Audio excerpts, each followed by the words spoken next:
নমস্কার বন্ধুরা, সকলকে আমার চ্যানেলে স্বাগত। রাজ্যের লক্ষ লক্ষ সরকার প্রসূত বিদ্যালয়ের শিক্ষক শিক্ষিকা শিক্ষাকর্মী সহ সমস্ত গ্র্যান্টিনের সংস্থার কর্মচারী এবং পেনশনারদের জন্য এই মুহূর্তে একটি অত্যন্ত বড় সুখবর সামনে এসেছে।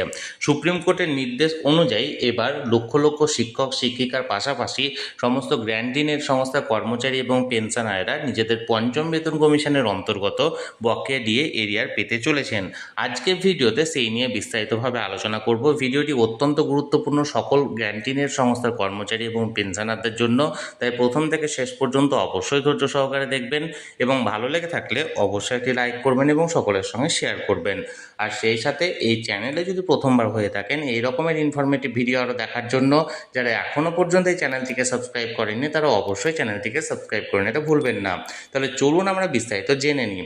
দেখুন, এটি একটি নামী সংবাদপত্রের প্রতিবেদনের অংশ। এখানে হেডলাইন্সে দেওয়া হয়েছে, সরকারের পদক্ষেপে খুশি শিক্ষক ও শিক্ষাকর্মী সংগঠন, পুজোর আগেই ডিএ। এবার মূল প্রতিবেদনে কি লেখা আছে চলুন আমরা দেখে নিই। দেখুন, এখানে বলা হয়েছে বকেয়া ডিএ এরিয়ার পুজোর ঢাকে কাঠি পড়ার আগে রাজ্য সরকারি অনুদানপ্রাপ্ত কর্মীদের জন্য আসতে চলেছে বড়সড় সুখবর।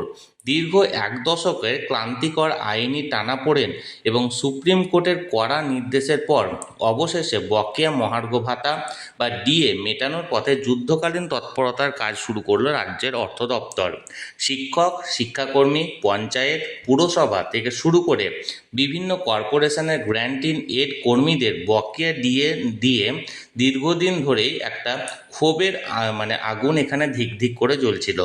সর্বোচ্চ আদালতের নির্দেশ থাকা সত্ত্বেও পূর্বতন তৃণমূল সরকারের আমলে এই বকেয়া মেটানোর কোনো সদর্থক উদ্যোগই চোখে পড়েনি বলে অভিযোগ। কিন্তু এবার ছবিটা বদলাচ্ছে। অর্থ দপ্তর সূত্রের খবর, খোদ মুখ্যমন্ত্রী শুভেন্দু অধিকারীর কড়া নির্দেশে এই জট চিরকালের জন্য কাটতে চলেছে। মুখ্যমন্ত্রীর সঙ্গে অর্থ সচিব প্রভাত কুমার মিত্রের বিস্তারিত আলোচনার পরে পুরো প্রক্রিয়াটি অগ্রাধিকারের ভিত্তিতে শুরু হয়েছে দেখাশোনা।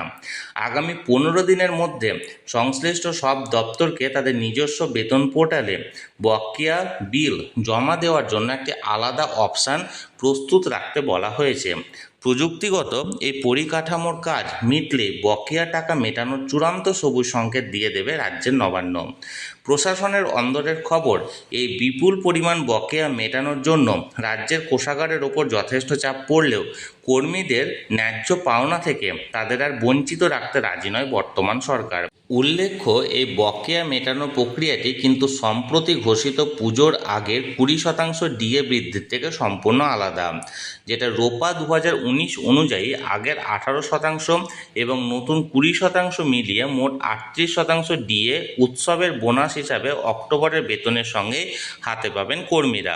এতদিনে এই বর্ধিত ডিএ নভেম্বরে পাওয়ার কথা থাকলেও উৎসবের মরশুমের কথা মাথায় রেখে মুখ্যমন্ত্রীর নির্দেশে তা অক্টোবরে দেওয়া হচ্ছে।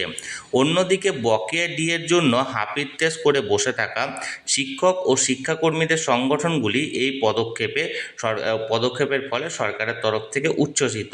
এবার নতুন সরকারের আমলে পুজোর আগে বকেয়া ডিএর অন্তত প্রথম কিস্তিটা হাতে আসার জোরালো সম্ভাবনা তৈরি হয়েছে। সব মিলিয়ে দীর্ঘ বঞ্চনার পর এবার সত্যিই উৎসবের আমেজে ফিরতে চলেছে এই সরকারি কর্মীদের পরিবার। অর্থাৎ এক কথায় বলতে গেলে আমরা সকলেই জানি যে এখানে সুপ্রিম কোর্টের অর্ডার মতো রাজ্যের যারা রাজ্য সরকারি কর্মচারী এবং রাজ্য সরকারি পেনশনাররা ছিলেন তারা প্রত্যেকেই কিন্তু নিজেদের বকেয়া ডিএ এরিয়ার পেয়ে গিয়েছেন। কিন্তু যে সমস্ত লক্ষ লক্ষ শিক্ষক শিক্ষিকা শিক্ষাকর্মীর পাশাপাশি অন্যান্য যে সমস্ত গ্র্যান্ট ইন এড সংস্থার কর্মচারী এবং পেনশনাররা ছিলেন তারা এখনও পর্যন্ত বকেয়া ডিএ এরিয়ার পাননি। এবার তাদের জন্য তাদের যে পোর্টালের মাধ্যমে বেতন হয়, নির্দিষ্ট সংস্থার জন্য আলাদা আলাদা করে পোর্টাল, সেই পোর্টালে একটা আলাদা করে অপশান চালু করা হচ্ছে এবং সেই অপশানে বকেয়া ডিএ এরিয়ার পুজোর আগে তাদেরকে মেটানো হবে বলেই খবর। এবার দেখুন এখানে জিএসটি কি বলা হয়েছে, কি রাজ্যের সরকারি কর্মচারীরা পেতে চলেছেন। দেখুন, প্রথমত মোট 38% ডিএ উৎসবের বোনাস হিসেবে অক্টোবরের বেতনের সঙ্গে হাতে পাবেন কর্মীরা, এটা তো প্রথম কথা। 2, সব দপ্তরকে বেতন পোর্টালে বকেয়া বিল জমা দেওয়ার জন্য আলাদা অপশান রাখতে বলা হয়েছে। এবং 3 হচ্ছে প্রযুক্তিগত এই পরিকাঠামোর কাজ মিটলেই বকেয়া টাকা মেটানোর চূড়ান্ত সবুজ সংকেত দিয়ে দেবে নবান্ন।